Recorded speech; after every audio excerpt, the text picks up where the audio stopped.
Hello students, welcome. Today in this video, we will try to learn about another institution that is executive.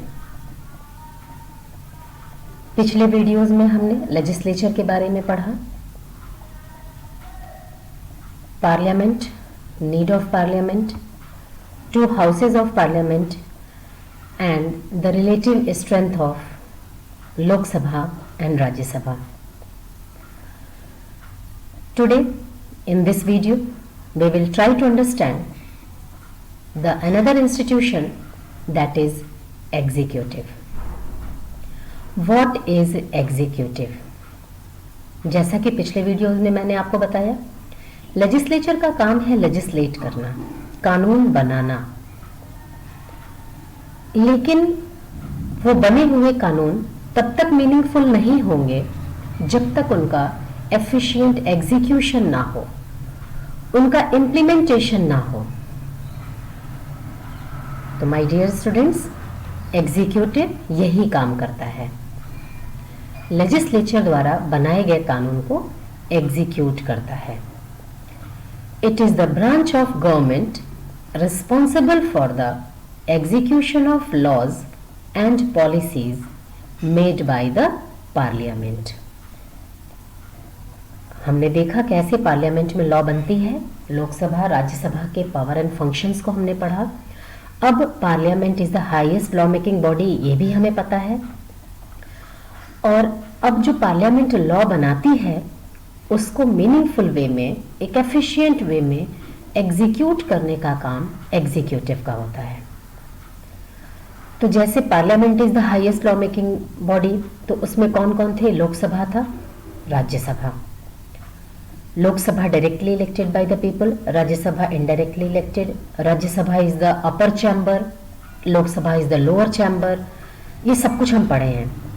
Likewise manner executive में कौन कौन होता है?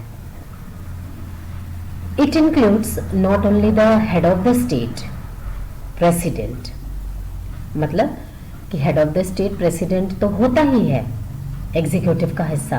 कई बार मैं बता चुकी हूं आपको कि president is the nominal executive, but also the ministers and the whole mass of administrators and civil servants. President के अलावा जो भी मिनिस्टर्स होते हैं, including prime minister and his council of ministers, उनके साथ साथ एक बड़ा ग्रुप होता है सिविल सर्वेंट्स का भी, जो पॉलिसीज को एग्जीक्यूट करने में अपना एक इम्पॉर्टेंट रोल प्ले करते हैं। आप मंडल कमीशन याद करो। मंडल कमीशन में हमने क्या पढ़ा? वीपी सिंह प्रधानमंत्री बने, प्रेसिडेंट ने असेंबली पार्लियामेंट में डिक्लेयर कर दिया कि जनता दल की गवर्नमेंट मंडल कमीशन को लागू करेगी। वीपी सिंह ने सदन में इस बात को रखा, वोटिंग हुई, बिल पास हुआ, कंसेंट मिला प्रेसिडेंट का, और मंडल कमीशन की जो सिफारिशें थी वो लागू हो गई, लॉ बन गई। हाँ, just with the consent of president. लेकिन आपने एक बात और ध्यान दिया था, ऑफिस मेमोरेंडम में किसका सिग्नेचर था? Secretary of personal and training department. तो जब भी कोई लॉ बनता है तो उसमें जो हमारे prime minister and council of ministers हैं, उनके साथ साथ सिविल सर्वेंट्स का भी बहुत बड़ा कंट्रीब्यूशन होता है उसमें। तो जो हमारा एग्जीक्यूटिव है ये 2 टाइप्स का है, पॉलिटिकल एग्जीक्यूटिव और दूसरा परमानेंट एग्जीक्यूटिव। पॉलिटिकल एग्जीक्यूटिव कौन हो गया? हमारे लीडर्स हो गए, जिन्हें जनता चुन करके पार्लियामेंट में भेजती है, हमारे एमपीज हो गए। और परमानेंट एग्जीक्यूटिव में कौन आएगा? ये हमारे सिविल सर्वेंट्स आएंगे।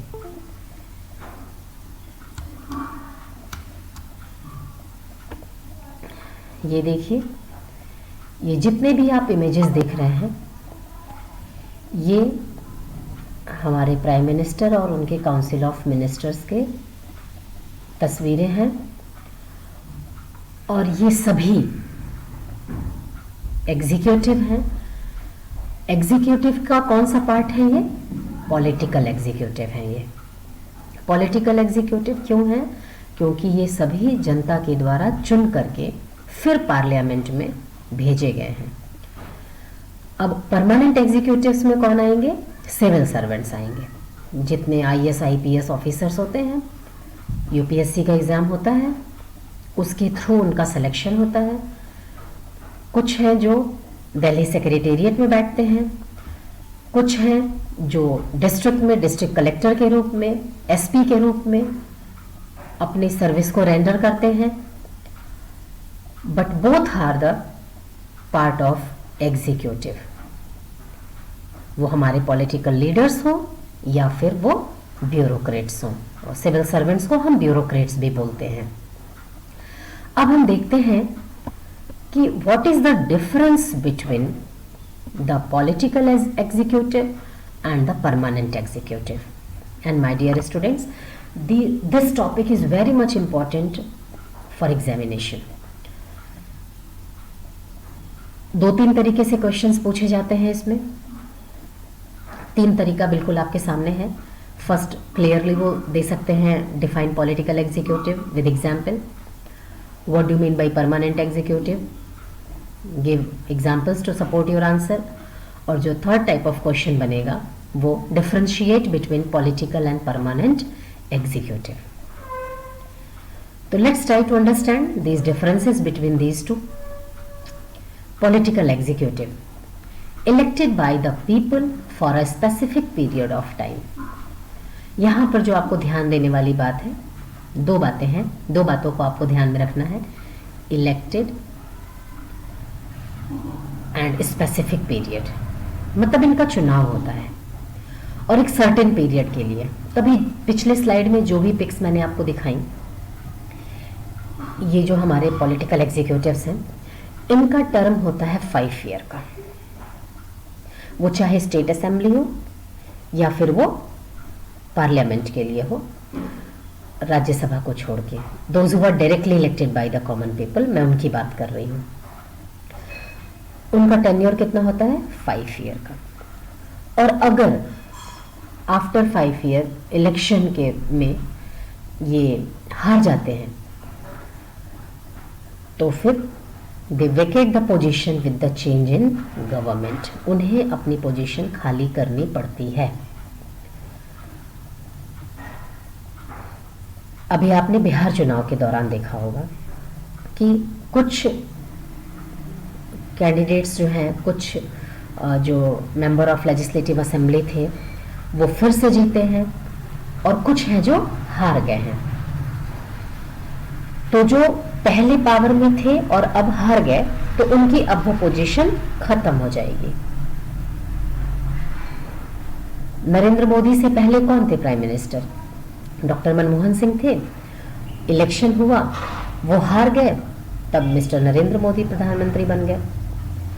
आगे आने वाले सालों में जब चुनाव होंगे तो अगर नरेंद्र मोदी हारेंगे तो जो जीतेगा अगला कैंडिडेट वो प्रधानमंत्री बनेगा। कहने का मतलब कि ये जो पोजीशन है वो फिक्स्ड नहीं है। एग्जाम्पल में हम क्या दे सकते हैं? पॉलिटिकल लीडर्स, पीएम, सीएम, जो भी काउंसिल ऑफ मिनिस्टर्स के मेंबर हैं वो भी इसमें आएंगे। ठीक है, अब देख लेते हैं परमानेंट एग्जीक्यूटिव को। सेलेक्टेड, आप ध्यान रखो, पॉलिटिकल एग्जीक्यूटिव में हमने लिखा है इलेक्टेड और परमानेंट एग्जीक्यूटिव में selected. Selected on the basis of merit and appointed on a long term basis. UPSC exam conduct कराती है, आईएएस आईपीएस बनते हैं, उससे एग्जाम में मेरिट डिसाइड होती है। प्री होता है, फिर मेंस होता है, उसके बाद फाइनली इंटरव्यू होता है, और उसके बाद जाकर के परमानेंट एग्जीक्यूटिव को सेलेक्ट किया जाता है on the basis of merit. और इनकी जो अपॉइंटमेंट होती है वो लॉन्ग टर्म बेसिस पर होती है। ये लंबे समय के लिए चुने जाते हैं, इनका एक सर्विस पीरियड होता है, ये टिल रिटायरमेंट वर्क करते हैं। हाँ, ड्यूरिंग द सर्विस पीरियड इनका ट्रांसफर हो सकता है, लेकिन कोई भी सरकार आए या जाए उससे इनके कार्यकाल पर फर्क नहीं पड़ता।